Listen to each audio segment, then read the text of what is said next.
पहले से बेटर है, चलो बनाए रखो पहले से बेटर। चलिए फिर करते हैं, ठीक है। एक दो बच्चा आ जाओ, जुड़ जाओ। क्या कह रहे हो, पानी पी के आ रहे हो? पानी की बोतल यार साथ में रखा करो भाई। कंसंट्रेशन 40 to 45 मिनट्स बनती है, तो इतनी पढ़ाया करेंगे, ठीक है। 1 घंटे बनती भी नहीं है, ना ही आप रह पाओगे। तो बेटर एंड बेस्ट ये है कि जितनी कंसंट्रेशन बनती है उतना ही टाइम क्लास लेंगे, ठीक है। चलो देखो, हम लोग कर रहे थे पी ब्लॉक एलिमेंट, और कल हमने कहाँ तक कर लिया था? हमने कर लिया था डाई नाइट्रोजन गैस हो गई थी हमारे पास, है ना। वी हैव डन, अमोनिया हो गए थे, इसके ऑक्साइड्स हो गए थे। अच्छा एक चीज़ देखो, जैसे थोड़ा सा बताता हूँ, कोवेलेंसी है ना, मुझे याद भी आ गया। कोवेलेंसी बताता हूँ साक्षी क्या होता है ना। देखिए कोवेलेंसी का मतलब ये होता है कि सबसे पहले उसमें किसी में कितने कोवेलेंट बॉन्ड हो सकते हैं, किस में कितने कोऑर्डिनेट बॉन्ड हो सकते हैं, उसको भी हम कोवेलेंसी बोलते हैं। 2-3 चीज़ों का थोड़ा सा 5 मिनट में सीख लो क्या है ऐसा। देखो नाइट्रोजन की अगर हम बात करें तो इसके वैलेंस इलेक्ट्रॉन ये चीज़ है, ठीक है। 5 वैलेंस इलेक्ट्रॉन, यानी आउटर मोस्ट सेल में किसी के में जितने इलेक्ट्रॉन प्रेजेंट होते हैं that is called the valence electron. अब वैलेंसी का मतलब ये होता है कि मान लीजिए इसको ऑक्टेट कंप्लीट करने के लिए जितने इलेक्ट्रॉन की रिक्वायरमेंट होती है that is called the valency. अब इसमें कोवेलेंट बॉन्ड कितने ग्रेट एक्सटेंट पे बन सकते हैं, यानी कि आप नाइट्रोजन का थोड़ा हम कॉन्फ़िगरेशन देखें तो कॉन्फ़िगरेशन क्या होता है, 1s2 2s2 एंड 2p3। तो ये तो कोर इलेक्ट्रॉन्स हो गए, इसको हम लोग नहीं देखते हैं, वैलेंस इलेक्ट्रॉन चेक कर रहे हैं। तो वैलेंस इलेक्ट्रॉन हमारे पास कितने, 5। अब 5 में s का ऑर्बिटल जो होता है, क्योंकि देखो s में ऑर्बिटल कितना है, 1, एक ही है ना, ये गोल गोल बॉक्स टाइप का। अब p में कितने, 3। तो इसमें एक s की वजह से 3p की वजह से तो कितने बना सकता है ये ग्रेट एक्सटेंट पे, 4। अभी थोड़े समझ में नहीं आया तो आप ऐसे समझिए कि इसमें मान लीजिए अभी 2 हैं, ठीक है। अब ये किसी के साथ शेयर करेगा, कोवेलेंट बॉन्ड बनाएगा, तो इसको सिंगल होना जरूरी है, तो ऐसे करके दूसरे के साथ बॉन्ड बनाएगा। तो इनमें ये जो सिंगल हैं, अगर एक एक इलेक्ट्रॉन और आ सकते हैं तो कितने इलेक्ट्रॉन्स, 3 तो इसमें आ सकते हैं, एक इसमें सिंगल है तो कितने आ सकते हैं यहाँ पे ग्रेट एक्सटेंट में, 4। जैसे मान लीजिए हमारे पास अमोनिया है, ठीक है, लेकिन फिर भी तो एक लॉन पेयर इलेक्ट्रॉन है ना, तो एक अभी प्रोटीनेशन और कर सकता है, ये प्रोटॉन को एक्सेप्ट किया इसने और ग्रेट एक्सटेंट पे किस में कन्वर्ट हो गया, अमोनियम में। तो यानी कि इससे ज़्यादा नहीं हो सकता अब ये, ठीक है। तो इसकी कोवेलेंसी कितनी हुई, यानी कि कोवेलेंट बॉन्ड बनाने की जो टेंडेंसी है दैट इज कॉल्ड द 4। अब ऐसे ही ऑक्सीजन है ना, बात कर लेते हैं एक बार। ऑक्सीजन में भी क्योंकि यहाँ पे क्या आता है, 2s2 और यहाँ पे क्या आता है, 2p4। तो 3 तो इसकी वजह से और एक इसकी वजह से, तो इसकी कोवेलेंसी कितनी हो सकती है, ऑक्सीडेशन नंबर वगैरह नहीं है ना, कोवेलेंसी 4 हो सकती है। अब मान लीजिए फास्फोरस की बात करें हम लोग, ठीक है। अब फास्फोरस में जैसे मान लो मैं ये वाला ले लेता हूँ कि इसमें फास्फोरस की कितनी कोवेलेंसी है, तो आप इसमें कोवेलेंट बॉन्ड काउंट कर लो, वो उसकी कोवेलेंसी होगी। जैसे मान लो ये कल मैंने स्ट्रक्चर बनवाई थी आपको, इस तरीके से थी, ठीक है। तो कितनी थी यहाँ पे देख रहे हो, 1 2 3 4 5। तो इस केस में इसकी जो कोवेलेंसी रहने वाली है वो कितनी होगी, 5। जैसे हम H2SO4 की बात करें तो H2SO4 में जैसे हम लोग बॉन्ड बनाएंगे, ऐसा नहीं है कि हर समय वो फिक्स रहेगी कोवेलेंसी, वो कोवेलेंट बॉन्ड चेक किया करो आप, है ना, ये कोवेलेंसी है। अब जैसे मान लीजिए इसकी स्ट्रक्चर आपको बनाना आती है तो आप आराम से बना सकते हो कि कितनी कोवेलेंसी होगी। अब इसमें आपसे पूछ ले कि बताओ सल्फर की कोवेलेंसी कितनी है, तो इस केस में सल्फर की जो कोवेलेंसी है, पहले आप देखेंगे तो स्ट्रक्चर कैसे बनाएंगे हम लोग, इसमें सेंट्रल एटम सल्फर हो गया, 2 हाइड्रोजन 2 ऑक्सीजन ऐसे कर दीजिए, ठीक है। अब आपके पास ये बचा ना, ऐसे करके बनता है ये, आप जानते ही हो। तो बॉन्ड को काउंट करिए सल्फर के सराउंडिंग में जो है ना, या तो कोऑर्डिनेट बॉन्ड को और कोवेलेंट बॉन्ड को काउंट करिए। तो 1 2 3 4 5 6, तो इस केस में जो सल्फर की कोवेलेंसी है वो कितनी है आपके पास 6। ठीक है, और समझाता हूं, जैसे मान लो सल्फर की आपसे इसमें पूछा कि इसमें सल्फर की कोवेलेंसी कितनी है। आपने पढ़ा होगा सल्फर में ये एलिमेंटल फॉर्म है, एलिमेंटल फॉर्म में इसकी ऑक्सीडेशन नंबर तो 0 है। हर कॉन्सेप्ट अलग अलग है, इसलिए कहते हैं कि बेसिक कॉन्सेप्ट का होना बहुत जरूरी है। ठीक है, अब इसमें आप लोग जानते हो ये वाली स्ट्रक्चर बनती है ना ऐसे करके,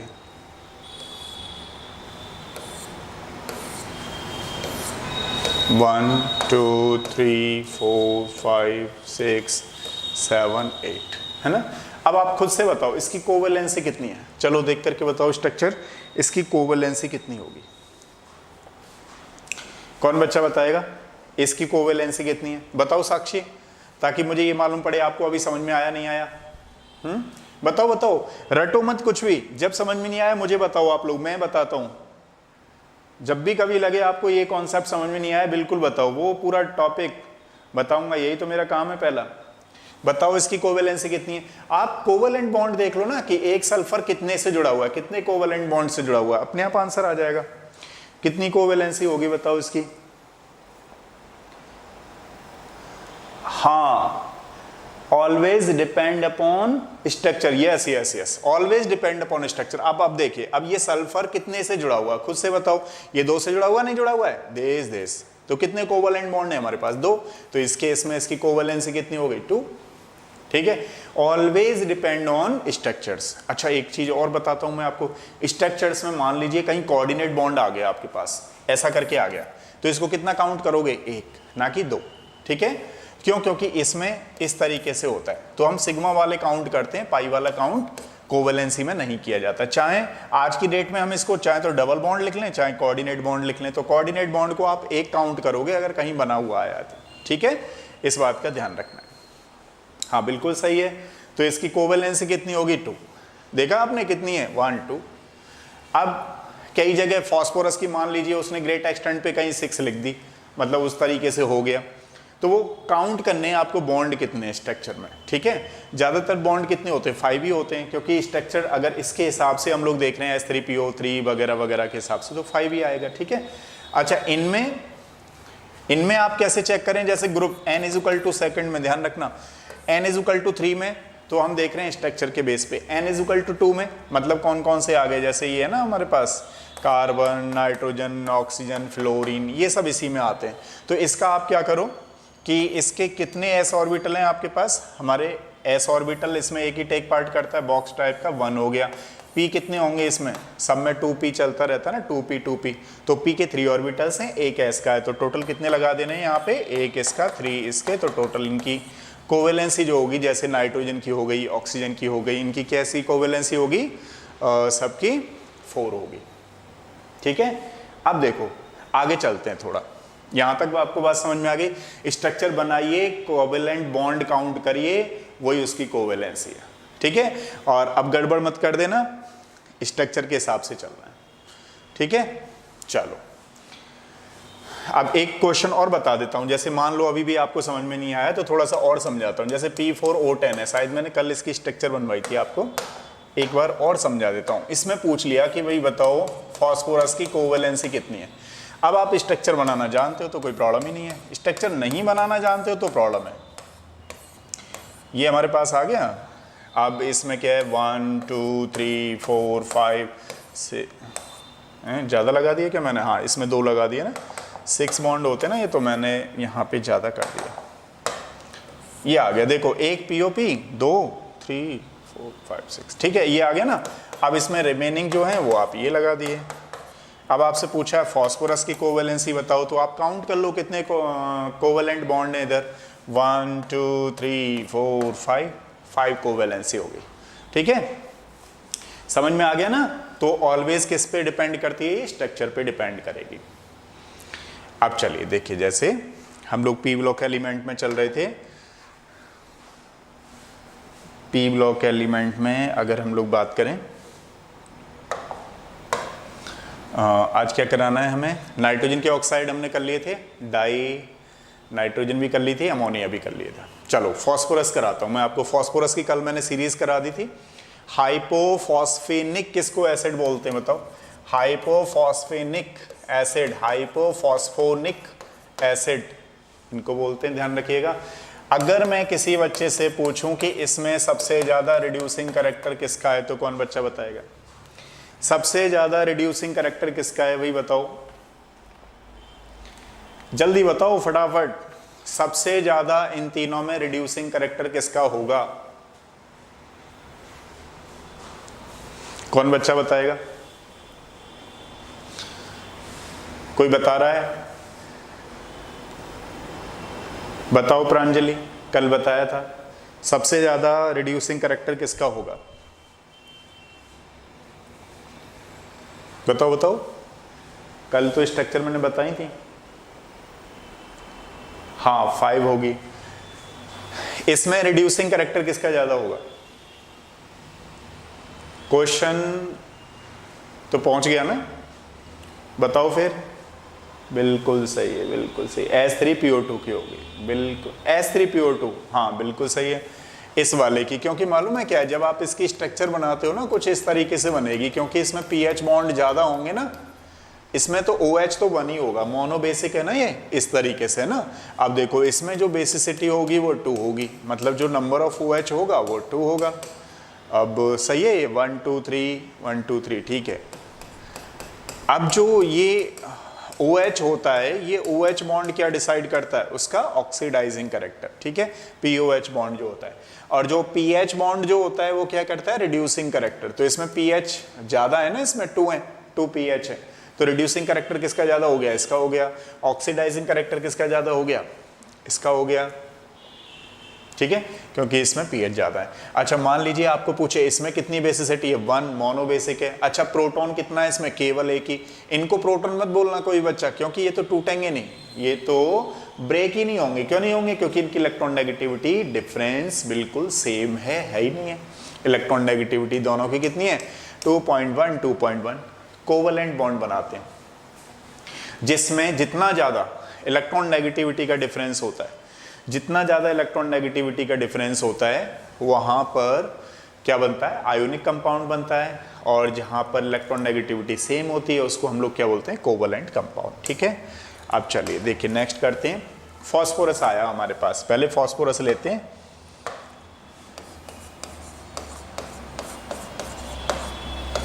फॉस्फोरस, देखिए जो फॉस्फोरस की एलिमेंटल फॉर्म होती है दैट इज कॉल्ड P4।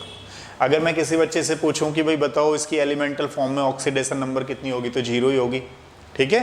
किसी भी एलिमेंट की एलिमेंटल फॉर्म की जो ऑक्सीडेशन स्टेट होती है दैट इज कॉल्ड 0।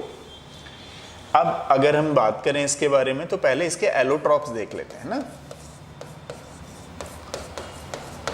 देखिए फॉस्फोरस हैविंग सेवरल एलोट्रॉप्स, कई सारे एलोट्रॉप्स होते हैं, बट उनमें जो मेन इंपोर्टेंट है वो 3 हैं। कौन कौन से? White phosphorus, red phosphorus and black phosphorus. होते तो कई सारे हैं। और एक और चीज ध्यान रखना, इस ग्रुप में अगर आपसे क्वेश्चन पूछ ले बताओ कौन सा ऐसा एलिमेंट है जिसके एलोट्रॉप्स नहीं होते, दैट इज द नाइट्रोजन, क्योंकि उसमें पी बॉन्डिंग पाई जाती है तो उसके कोई भी एलोट्रॉप्स नहीं होता, ठीक है। अब देखो इसके 3 मेन हो गए, कौन कौन से हैं हमारे पास? White phosphorus. अब थोड़ा वाइट फॉस्फोरस के बारे में मैं आपको पूरी इंफॉर्मेशन दे दूं, फिर करते हैं ना। इट्स अ कैसा होता है? White vaccine,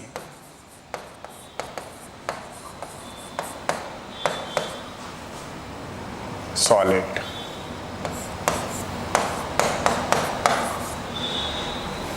it's a white vaccine solid. और कैसा होता है? पॉइजनस होता है, क्योंकि माइंस वगैरह में से निकलता है, तो कैसा होगा? एंड पॉइजनस, ठीक है। इट इज वाइट बैक्स की तरह होता है, ठीक। और दूसरी वाली बात है पॉइजनस होता है। अगर हम आगे बात करें इसका तो it is insoluble in water, water में इनसॉल्युबल है, but soluble in carbon disulphide, ठीक है। वाटर में तो सॉल्युबल नहीं होता है, तो हम इससे एक थोड़ा सा आइडिया लगा सकते हैं कि भाई हो सकता है ये नॉन पोलर हो, है ना। और नॉन पोलर तो होता ही है, आप जानते ही हो, क्यों? क्योंकि इसमें पोलरिटी डिफरेंस के लिए तो 2 एलिमेंट डिफरेंट होने चाहिए, तो है ही नहीं है। तो ये थोड़ा सॉल्युबल होता है किसमें? कार्बन डाइसल्फाइड में, ठीक है। अच्छा, अगर हम बात करें इसकी, तो इट ग्लो इन डार्क। अब डार्क में ग्लो करता है, तो आपने जैसे नाम सुना होगा कैम्युलोसेंस, एक होता है फोटोसेंसिटाइजर्स वगैरह वगैरह, है ना। तो इस फिनोमेना को हम लोग क्या बोलते हैं फिर? कैम्युलोसेंस। बात समझ में आई? तो वाइट वैक्सी सॉलिड होता है, पॉइजनस होता है, insoluble in water but soluble in carbon disulphide. और it glow in dark, dark में ग्लो करता है। जैसे वो आपने सुना ना जुगनू, जुगनू सुना होगा, तो जुगनू क्या करता है? वो भी तो नाइट में थोड़ा थोड़ा चमकता है, शाइनिंग करता है। तो उसमें भी कौन सी फिनोमेना देखी जा सकती है? कैम्युलोसेंस। अब अगर हम बात करें इसकी, तो it exist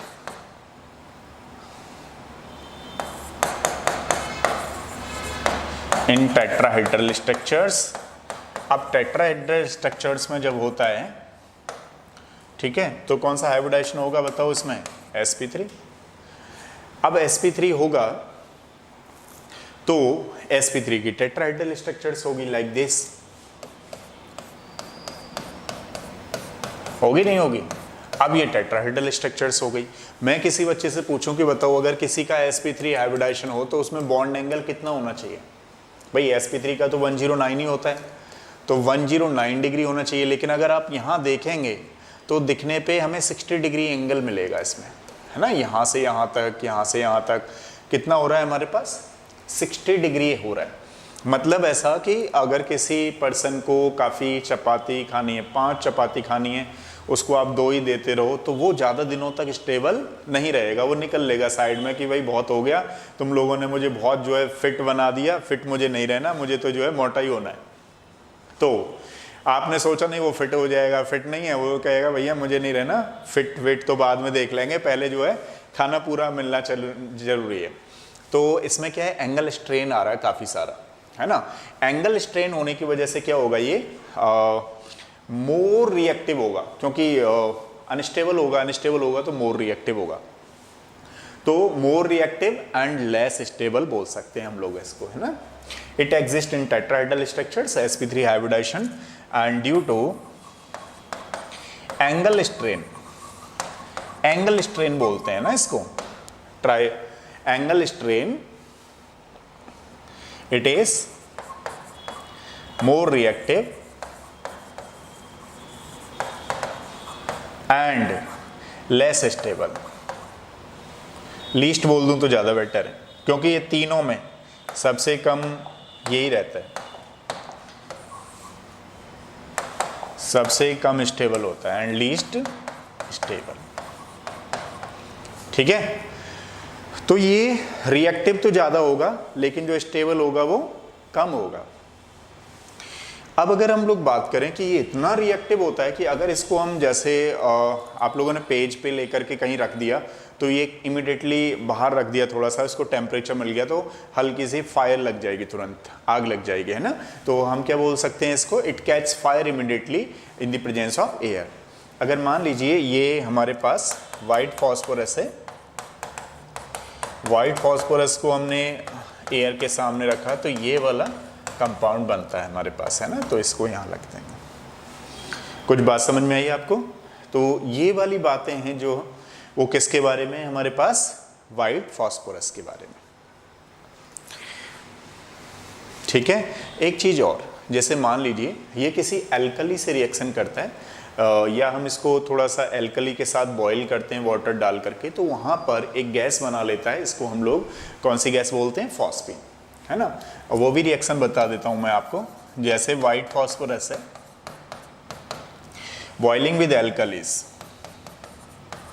number of moles को रहने ही देते हैं, बैलेंस नहीं कर रहे हैं, ठीक है।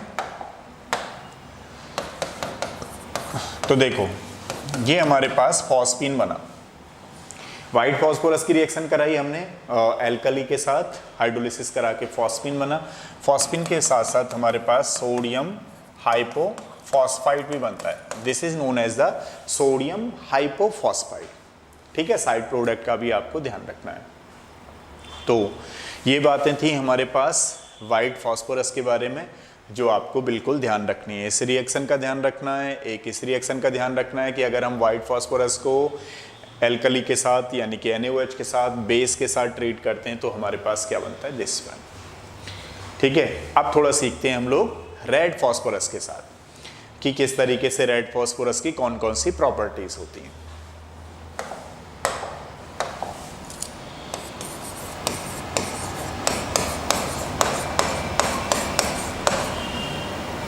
अच्छा, एक चीज ध्यान रखना, व्हाइट फॉस्फोरस का दूसरा नाम होता है येलो फॉस्फोरस। येलो फॉस्फोरस भी उसी को बोलते हैं।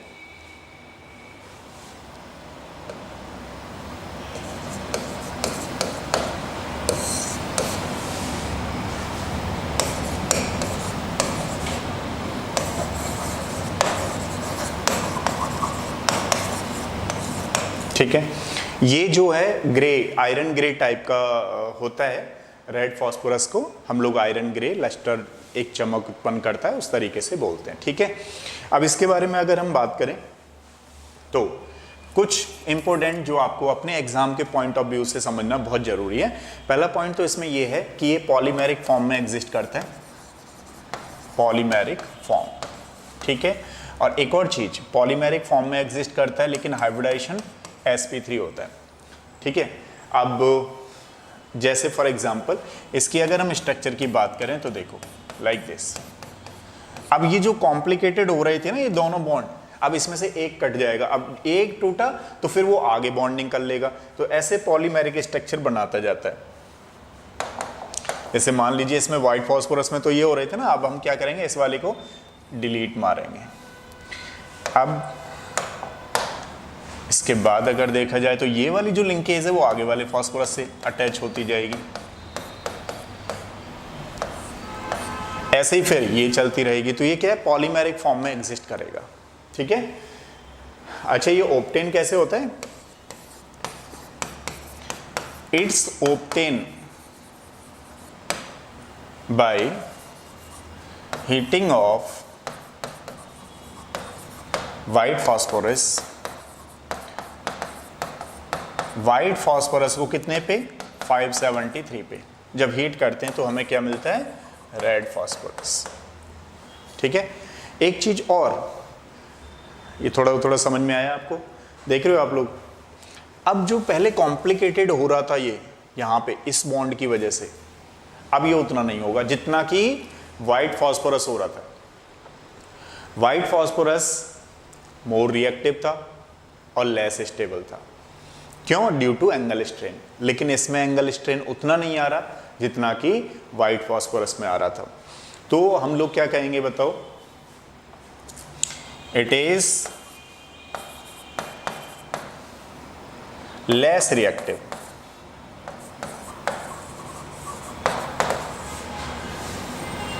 And more stable.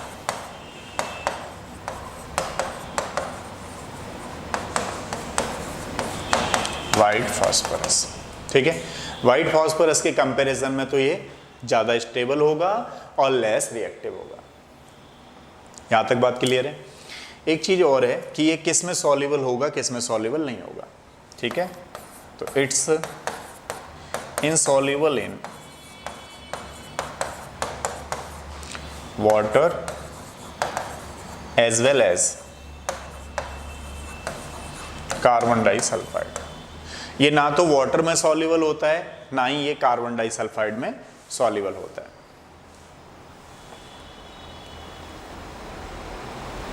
हाँ, कौन सा वाला, मिडिल वाला, middle covalent bond will form between PP और नॉट। नहीं, मिडिल वाला नहीं बनेगा, इसमें नहीं बनेगा, ध्यान रखना। अगर ये व्हाइट फॉस्फोरस होता उसमें बनता है, यही तो मैं आपको समझा रहा था कि ये जो मिडिल वाला था ना इसमें नहीं बनेगा। अब जब इसमें बन जाता तो वो स्ट्रेन आ जाता, उसमें खिंचाव आ जाता है, एक साथ टूट जाता है मॉलिक्यूल्स, ठीक है, उसको बोलते हैं एंगल स्ट्रेन। लेकिन यहाँ पे बीच में नहीं आएगा, ध्यान रखना। ये किसकी स्ट्रक्चर बना रखी है मैंने, रेड फॉस्फोरस की। अब जो हम स्टडी कर रहे हैं वो रेड फॉस्फोरस कर रहे हैं, ध्यान रखना। अब इसमें नहीं आएगा, ठीक है, तो इस बात का भी आपको ध्यान रखना है, क्योंकि ये वाला जो बॉन्ड यहां से हमने हटाया है वही बॉन्ड तो आगे कनेक्ट हो रहा है, तभी तो ये पॉलीमेरिक फॉर्म बना पा रहा है इस तरीके से। तो मिडिल वाला इसमें नहीं आएगा, जबकि क्या था, व्हाइट फॉस्फोरस में वो था। एक चीज और देखिए, it is insoluble in water as well as carbon disulphide and not glow in dark. Dark में ये ग्लो नहीं करता, ध्यान रखना। कोई भी किसी भी तरीके की ग्लो नहीं होती है, इसलिए हम लोग ये करते हैं, ठीक है। ये बात समझ में आई आपको रेड फॉस्फोरस के बारे में। अच्छा, उसमें क्या हो रहा था बताओ, वो वाटर में तो इनसॉल्युबल था, लेकिन किस में सॉल्युबल था, वो कार्बन डाइसल्फाइड में सॉल्युबल था। और इसमें क्या है, ये दोनों में ही इनसॉल्युबल है। एक चीज, वो ग्लो कर रहा था डार्क में, लेकिन ये ग्लो नहीं करता है। वो इमीडिएटली ऑक्सीजन से क्या कर रहा था, रिएक्ट कर रहा था, ठीक है, वो आग लग जा रही थी, कैच फायर, जबकि ये नहीं कर रहा। क्यों? क्योंकि यहां पर उतना स्ट्रेन नहीं है जितना कि उसमें खिंचाव आ रहा था। इसमें भी sp3 हाइब्रिडाइजेशन होता है, टेट्राहेड्रल ये भी होता है टेट्राहेड्रल, ध्यान रखना, लेकिन इसकी फॉर्म चेंज हो जाती है। ये पॉलीमेरिक फॉर्म बना रहा है टेट्राहेड्रल वाली, ठीक है, तो इस बात का आपको ध्यान रखना है। अब क्या होता है इसमें कि जो ये रेड फॉस्फोरस है,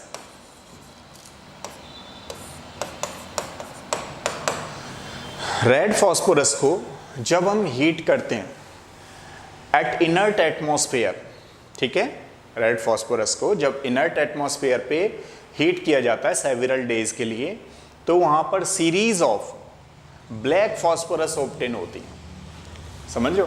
तो जैसे रेड फॉस्फोरस को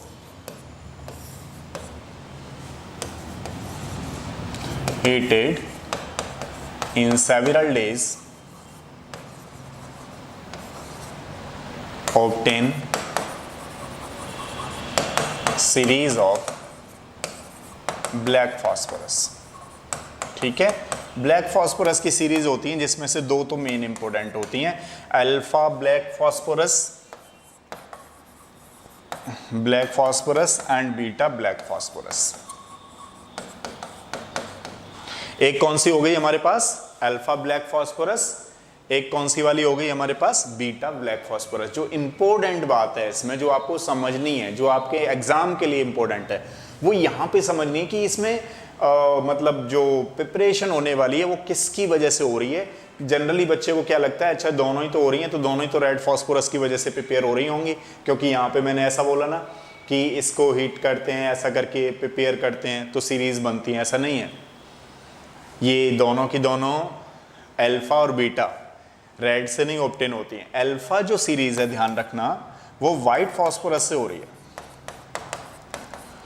कितने में, 803 केल्विन पे।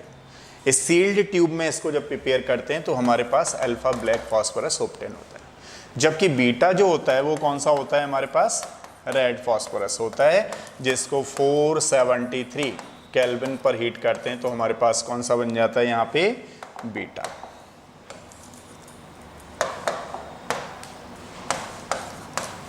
बीटा ब्लैक फॉस्फोरस बन जाता है, ठीक है। इस बात का आपको ध्यान रखना है।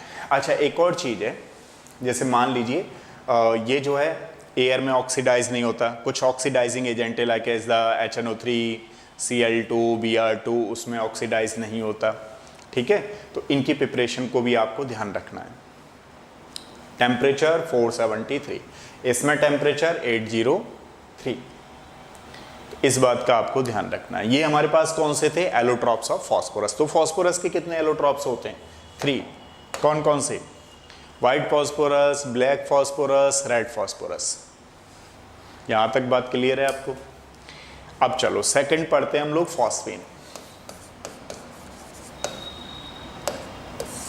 क्योंकि इमीडिएटली जैसा मैंने आपको बताया कि 40-45 मिनट नॉन स्टॉप एक बार कर लिया करेंगे और वही उसमें ही होता है जो भी होता है। अब 1 आवर या फिर और भी ज़्यादा टाइम ले रहे हैं तो टाइम में उतना ज़्यादा नहीं खिंचेगा। तो अभी पहले चलते हैं। दूसरी चीज़ आपको मैं बता दूं, अभी इसी क्लास के बाद आप 10-15 मिनट का थोड़ा ब्रेक ले लीजिएगा, उसके बाद हम लोग अभ्यास वाला करेंगे क्वेश्चन, है ना, क्योंकि नाइट में ही हुआ करेंगे। मैंने मॉर्निंग में बताया था आप लोगों को। फिलहाल आप यहाँ आइए, हम नॉन स्टॉप चलने वाले हैं 40-45 मिनट, तो जितना लग जाए, जितना खिंच जाए उतना ही अपना सही है, ठीक है। अब फॉस्फीन कैसे ऑब्टेन होता है भाई? फॉस्फीन की प्रिपरेशन मेथड अगर हम बात करें, ये कैल्शियम फॉस्फाइड है। कैल्शियम फॉस्फाइड का जब हाइड्रोलिसिस करते हैं तो हमारे पास क्या बनता है, लाइक दिस, ठीक है। नंबर ऑफ मोल्स मैंने बैलेंस नहीं किए, ये चीज। अब और भी डाल सकते हैं आप, HCl का यूज कर सकते हैं, तो हमारे पास यहाँ फॉस्फीन बन जाएगा और साइड प्रोडक्ट ये रहने वाला है,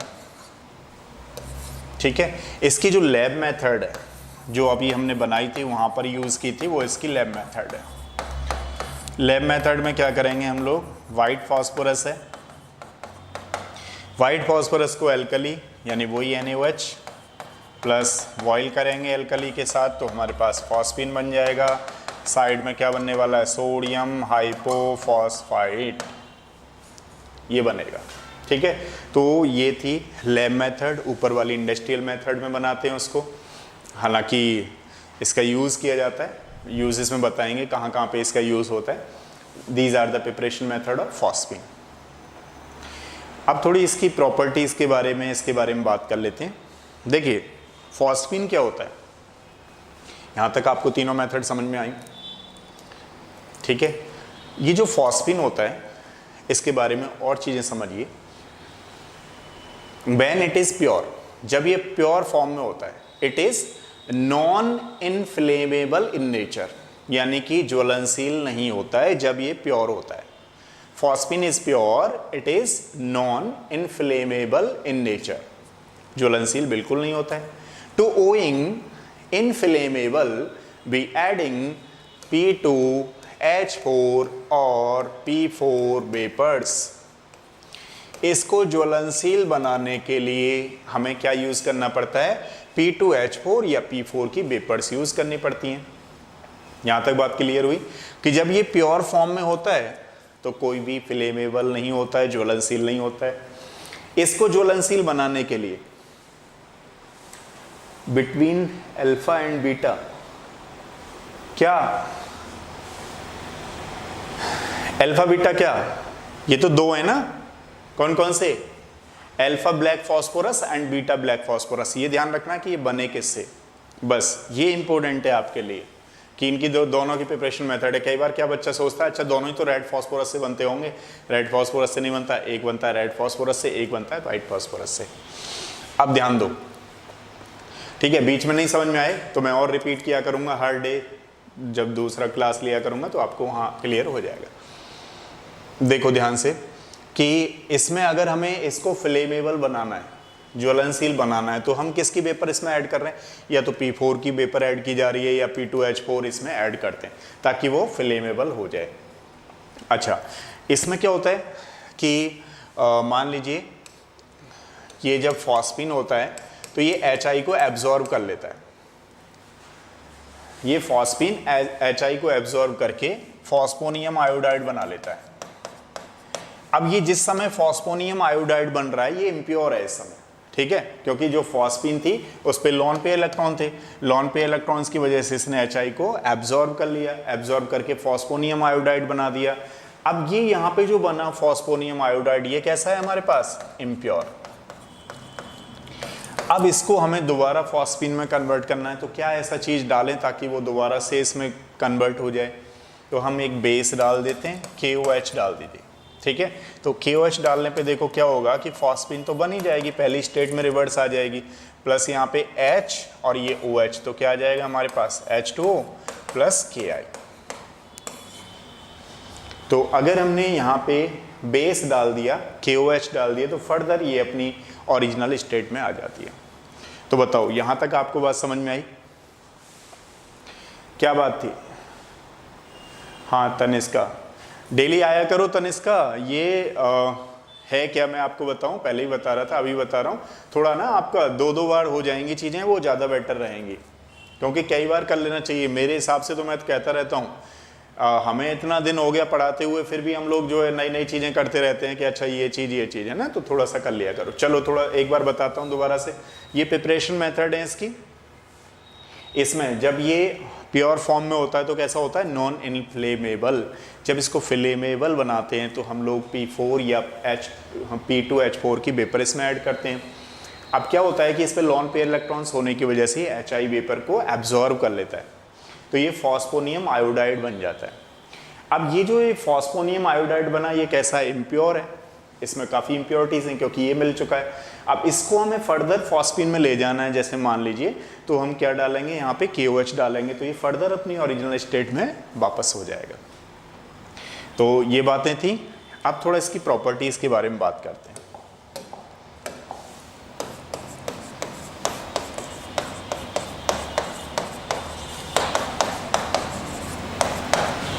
Properties of phosphine.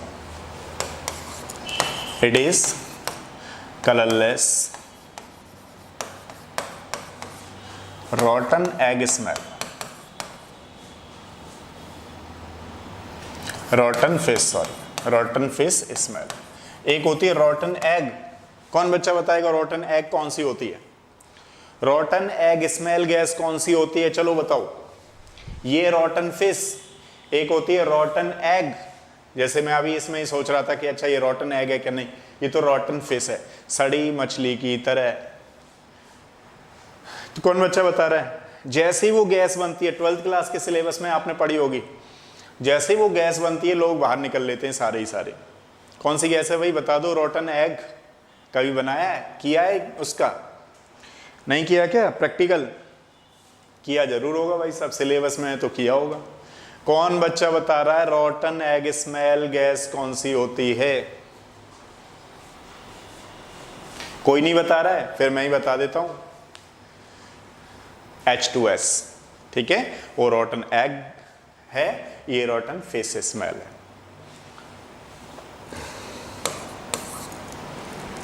It is slightly soluble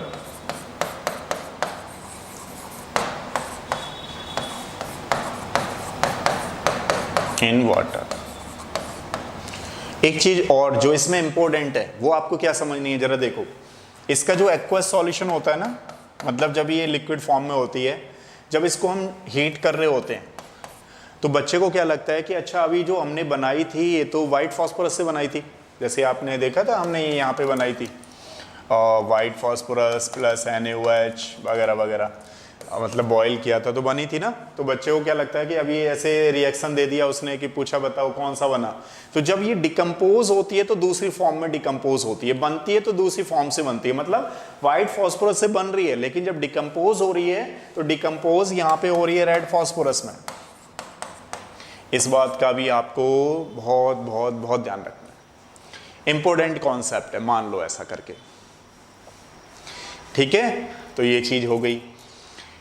अच्छा, ये इसकी प्रॉपर्टीज हैं। अब मैं अगर किसी बच्चे से पूछूं कि फिर एप्लीकेशन क्या होंगे, तो देखो इसके दो बड़े एप्लीकेशन हैं। हालांकि आज की डेट में पहले वाले एप्लीकेशन जो है उसका तो कम यूज़ हो रहा है, दूसरे वाले का बहुत ज़्यादा यूज़ हो रहा है।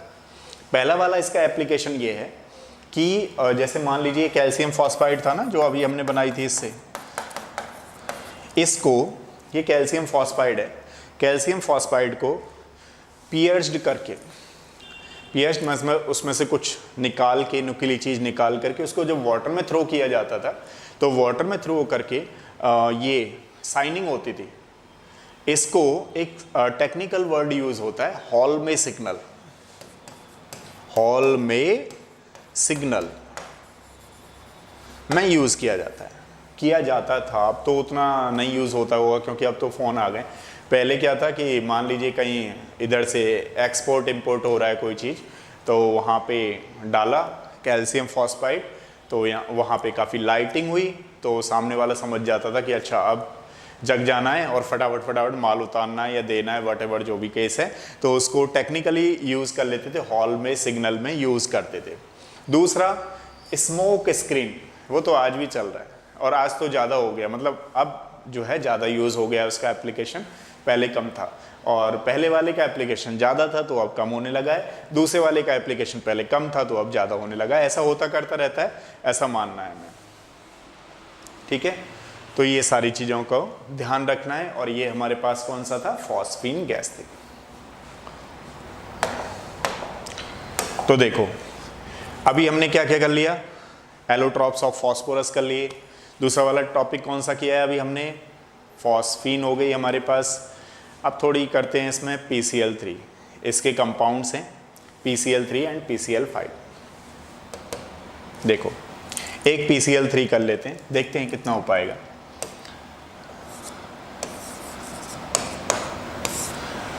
PCl3 का मतलब क्या है यहाँ पे, फॉस्फोरस ट्राइक्लोराइड।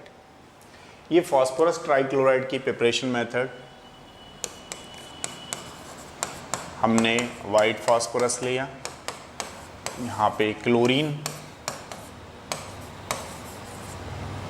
ठीक है, इस तरीके से बन जाएगा। सेकंड क्या है हमारे पास, थायोनाइल क्लोराइड। एक चीज ध्यान रखिएगा, एक होता है थायोनाइल क्लोराइड, एक होता है sulphuryl chloride. This is the sulphuryl chloride. अगर कहीं पे सल्फ्यूराइल क्लोराइड के साथ ये आया हुआ है तो वहां पे PCl5 बनेगा। ये थायोनाइल क्लोराइड है, थायोनाइल क्लोराइड के साथ आया हुआ है तो यहाँ पे PCl3 बनेगा। एक चीज और विशेष जो आपको ध्यान रखनी है, इसमें SO2 बनेगी तो उसमें भी SO2 बनेगी, लेकिन इसमें एक नया बनेगा जिसको बोलते हैं H2Cl2। नंबर ऑफ मोल्स मैंने वहां पे बैलेंस नहीं कर रहा हूँ, यहाँ पे इस चीज का आपको ध्यान रखना है कौन कौन से प्रोडक्ट बने। कई बार क्वेश्चन आ जाता है, बताइए H2Cl2 को आप क्या बोलेंगे। स्टूडेंट को लगता है कि ये तो 2 बार लिखा हुआ है तो मैं तो डाइसल्फर डाइक्लोराइड बोलूंगा। नहीं, आप नहीं बोलेंगे, इसका नाम मोनोसल्फर क्लोराइड होता है। मोनोसल्फर क्लोराइड क्यों होता है, क्योंकि एक सल्फर से एक क्लोरीन लगा होता है। अब आप इसको डाइसल्फर डाइक्लोराइड नहीं बोलेंगे, क्या बोलेंगे, मोनोसल्फर क्लोराइड, क्योंकि एक सल्फर से कितना हो रहा है हमारे पास, एक क्लोरीन, एक सल्फर से एक क्लोरीन अटैच है, तो ये मोनोसल्फर क्लोराइड। किसमें बना ये हमारे पास, 2 प्रिपरेशन मेथड हैं इसकी केवल, एक तो ये अपने सिलेबस में और एक ये। होने को तो और भी काफ़ी सारी हैं, लेकिन वो एक्चुअली में जितना मैंने आपको बताया ना कि NCERT में जितनी चीज़ें हैं वो तो आपको पढ़ना पहले प्रायोरिटी पे बनता है, बाकी दूसरी चीज़ें वो अपना देखते रहो धीमे धीमे क्या है। और उतना कुछ है भी नहीं एक्स्ट्रा, जहाँ भी एक्स्ट्रा होगा मैं वो भी बता के चलूँगा आपको। फर्स्ट प्रिपरेशन मेथड ये हो गई, सेकंड वाली हमारे पास ये हो गई। अब देखिए, जैसे मान लीजिए अगर हम बात करें इसकी की प्रॉपर्टीज में,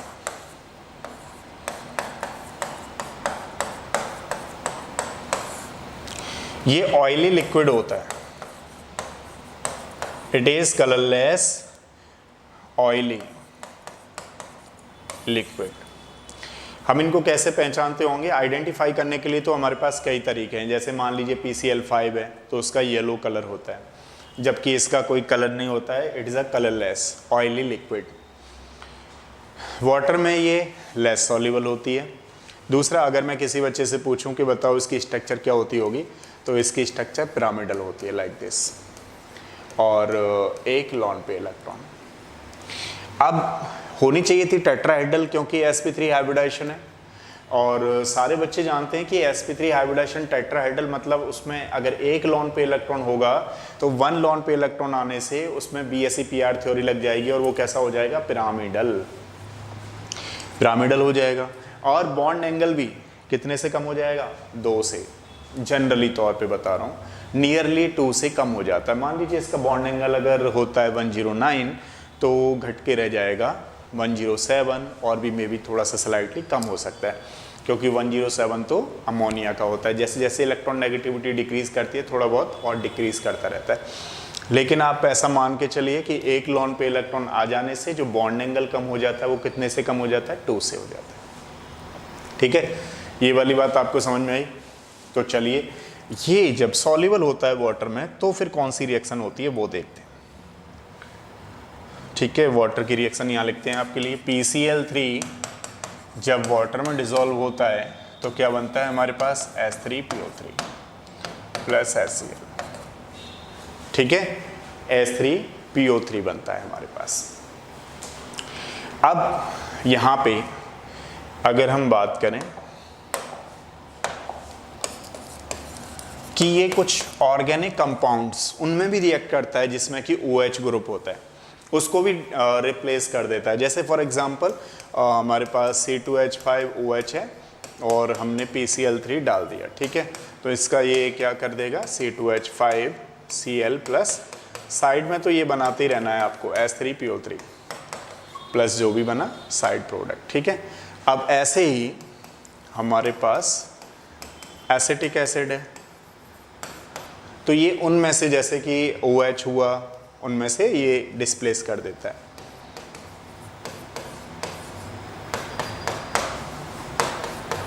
ये नंबर ऑफ मोल्स मैंने अभी बैलेंस नहीं किए, इस बात का आपको ध्यान रखना है। तो ये PCl3 कहाँ पे रिएक्ट कर सकता है, जहाँ पर OH ग्रुप प्रेजेंट होते हैं वहाँ पर ये रिएक्ट कर देता है, ठीक है।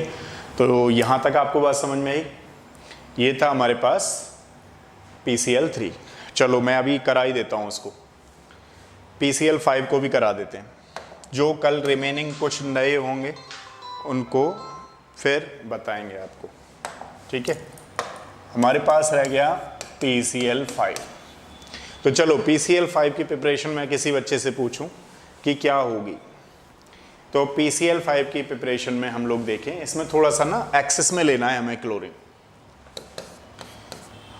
ये वाला है,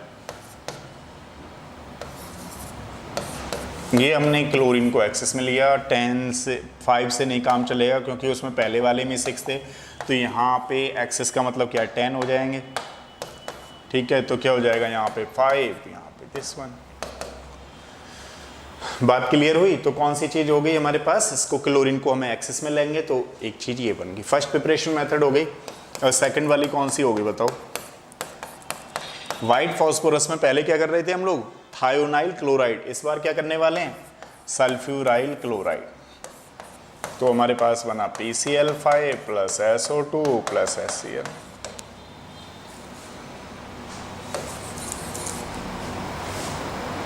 ठीक है, इस बात का आपको ध्यान रखना है।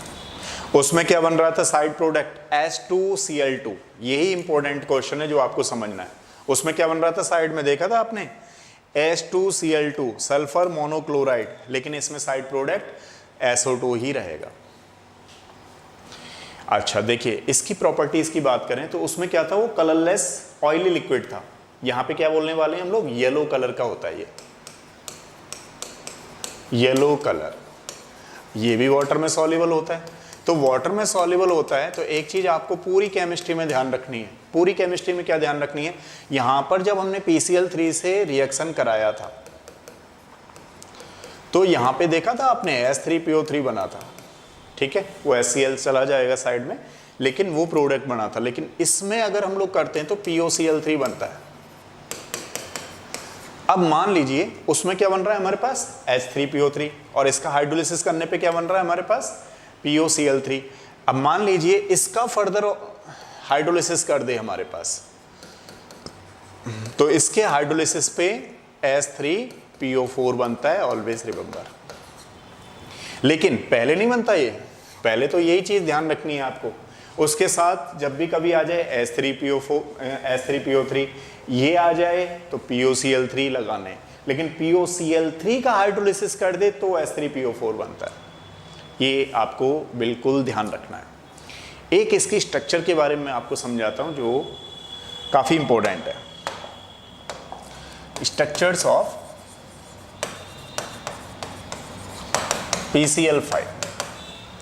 अब देखिए, जैसे मान लीजिए लिक्विड या फिर ये गैसियस स्टेट में है,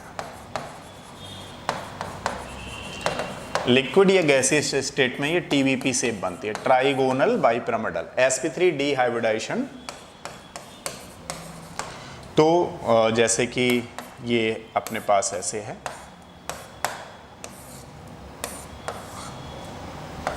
ये जो आप बॉन्ड देख रहे हो इनको हम कौन से बॉन्ड बोलते हैं, एक्सियल बॉन्ड। ये जो आप 3 बॉन्ड देख रहे हो ये वाले, ठीक है, इनको कौन से बॉन्ड बोलेंगे, इक्वेटोरियल बॉन्ड। एक तो हो गए हमारे पास एक्सियल, और दूसरे कौन से हो गए हमारे पास, इक्वेटोरियल। तो यहाँ पे Cl लगा रहेगा 1 2 3 4 5 ऐसा करके है। अब अगर आपसे पूछे कि बताओ किस, ये लॉन्गर बॉन्ड होते हैं, ये जो एक्सियल वाले हैं ये लॉन्गर हैं और ये शॉर्टर बॉन्ड है, सारे इक्वल नहीं है, ध्यान रखना। ये जो 3 बॉन्ड हैं वो इक्वेटोरियल हैं, वो एक जैसे हैं, और ये जो है लॉन्गर है। अगर मान लीजिए आपसे क्वेश्चन पूछे कि रिपल्सन कहाँ पर ज़्यादा होता है, तो स्टूडेंट को क्या लगता है कि इनमें होता होगा, लेकिन नहीं, रिपल्सन ज़्यादातर इसमें फील होता है एक्सियल वाले में। तो फिर अगर कोई एटम आ जाए तो किस पर लेस, कहाँ पे रखा जाएगा, जहाँ पर लेस रिपल्सन हो। Less repulsion means more stable, तो कौन सी वाली पोजीशन पे रखा जाता है, फिर इस वाली पोजीशन पे। ठीक है, इस बात का भी आपको ध्यान रखना है। अब मान लीजिए अभी हमने पढ़ लिया लिक्विड एंड गैसियस स्टेट में, अगर ये सॉलिड स्टेट में आ जाए तो क्या होता है। सॉलिड स्टेट में ये क्या है, डाइमेरिक फॉर्म में एग्जिस्ट करता है। तो जैसे PCl5 है तो P2 एंड Cl10 हो जाता है। उस केस में हमारे पास एक तो ये बनता है और एक ये बनता है। तो इसकी स्ट्रक्चर कौन सी, ये प्लस का साइन है, ठीक है। तो इसकी कौन सी होगी, ऑक्टाहेड्रल, क्योंकि जिसका कोऑर्डिनेशन नंबर 6 होता है उसको ऑक्टाहेड्रल बोलते हैं, जिसका कोऑर्डिनेशन नंबर 4 होता है उसको टेट्राहेड्रल। तो अगर ये सॉलिड स्टेट में होता है तो ये डाइमर बनाता है, और डाइमर बनाने पर 2 स्ट्रक्चर में कन्वर्ट हो जाता है, जिसको हम लोग क्या बोलते हैं, एक तो ऑक्टाहेड्रल और एक दूसरा कौन सा बोलेंगे, टेट्राहेड्रल। ठीक है, तो ये थे हमारे पास क्या, सारा पी ब्लॉक 15 खत्म हो गया। इसके जो इंपॉर्टेंट क्वेश्चन है मैं आपको कल कराने वाला हूं। जैसा कि मैंने आपको मॉर्निंग बताया था, क्लास में तो पढ़वाने को तो मुझे कभी भी पढ़ा लो, मॉर्निंग से इवनिंग नॉन स्टॉप पढ़ा सकता हूं, लेकिन जो रिदम है वो 40 मिनट्स से 50 मिनट्स मैक्स टू मैक्स हो जाता है। ठीक है, आपका भी वही है, मेरे पढ़ाने से मतलब नहीं है। आप सोचेंगे कि मुझे भी तो एक एनर्जेटिक पढ़ाना है, ठीक है, तो एनर्जी के साथ वही 40 to 50 मिनट किया करेंगे। अभी अपना खत्म हो गया, बाकी कल इंपॉर्टेंट क्वेश्चन करेंगे। और जिस बच्चे को अभ्यास के क्वेश्चन करने, वो अभी 10 मिनट बाद दूध पी करके आना, जरा एनर्जी के साथ रहना, ठीक है। और बॉर्नवीटा से काम नहीं चलेगा, केले खा करके आना, मतलब खाना पीना खा करके आना, और 10 मिनट बाद मेरे साथ मिलना, एनर्जी के साथ मिलना है, ठीक है। मिलते हैं आपसे 10 से 11 अभ्यास करने वाले, यानी कि नीट के क्वेश्चन पेपर की भी क्लास शाम को ही चलेगी, क्योंकि एक आध बच्चे के कई बार आते करते रहते हैं कि सर हम लोग जो है शाम को ही फ्री होते हैं, ऐसा ऐसा करके। ठीक है, अल्टीमेटली तो देखो, मुझे तो तभी फ़ायदा मिलेगा ना जब आपको मिलेगा, आपको ही नहीं मिलेगा तो फिर क्लास कराने का क्या फ़ायदा। वो बच्चे धीमे धीमे जुड़ते रहेंगे, करते रहेंगे, उसकी टेंशन बिल्कुल मत लो। टेंशन अपनी लो आप लोग कि कितना आपको समझ में आ रहा है, नहीं आ रहा है, मुझे बताते रहो, जितना हो पाएगा कोशिश करूँगा, कोशिश ही की जाती है, इससे ज़्यादा तो कुछ होता नहीं है। ठीक है, तो चलिए 10 मिनट बाद फिर मिलते हैं क्वेश्चन के साथ।